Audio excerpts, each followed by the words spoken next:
വാവ്, ഇതല്ല നമ്മൾ Britannia cake. Guys, ഇതാണ് നമ്മൾ ഐറ്റം എന്ന് പറയുന്നത്. ഇത് നമ്മൾ ബ്രിട്ടാനിയുടെ കേക്ക് ഗുബ്ലീസ് എന്ന് പറഞ്ഞ ഐറ്റം ഉണ്ട്. ഫ്ലേവർ എന്ന് പറയുന്നത് കൊക്കോച്ചിൽ നിന്ന് ഇതിന്റെ അപ്പൊ കൊക്കോന്റെ ഫ്ലേവർ ആയിരിക്കും ഈ ഒരു ഐറ്റത്തിനെ.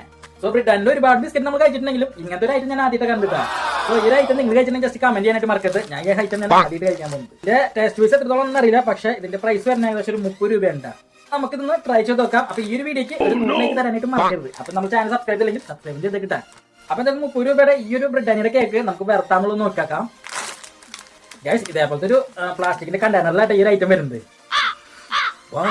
അതുപോലെ തന്നെ നോക്കി ഇതിൽ കേക്കുകൾ ഇതുപോലെ 12 പീസായിട്ട് ഇതിൽ കട്ട് ചെയ്തിട്ടുണ്ട്. അപ്പൊ നമുക്കൊന്ന് ട്രൈ ചെയ്ത് നോക്കാം. അപ്പൊ നിങ്ങൾ ചാനൽ സബ്സ്ക്രൈബ് ചെയ്യാനും അതുപോലെ ലൈക്ക് അടിക്കാനും മറക്കരുത്.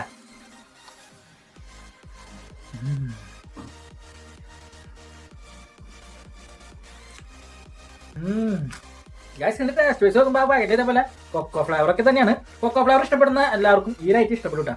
സോ എനിക്ക് ഭയങ്കര ഈ ഒരു കേക്ക് ഭയങ്കര സോഫ്റ്റ് ആണ്. അതുപോലെ തന്നെ കഴിക്കുന്ന ടേസ്റ്റ് ഉണ്ട് കേട്ടോ. 30 രൂപയ്ക്ക് ഈ ഒരു ഐറ്റം വെറുത്താട്ടാ. ബ്രിട്ടാനിയുടെ ബിസ്ക്കറ്റുകളൊക്കെ കഴിച്ചിട്ടുണ്ടെങ്കിലും ബ്രിട്ടാനിയുടെ ഒരു കേക്ക് ആദ്യമായിട്ട് ട്രൈ ചെയ്യുന്നത്. അപ്പൊ ട്രൈ ചെയ്ത പീസ് എന്ന് പറഞ്ഞാൽ എനിക്ക് ഇഷ്ടമുള്ള ഒരു കോക്കോ ഫ്ലേവർ ആയിരുന്നു കേട്ടോ. അത് കാരണം എനിക്ക് ഇഷ്ടപ്പെട്ടു. നിങ്ങൾ ഈ ഒരു ഐറ്റം ട്രൈ ചെയ്തിട്ട് ഇത് സംഭവം ഇഷ്ടപ്പെടണമെങ്കിൽ ഒന്ന് കമന്റ് കണ്ട് മറക്കരുത്. എന്തായാലും എനിക്ക് ഇഷ്ടപ്പെട്ടു. വീഡിയോയിലെ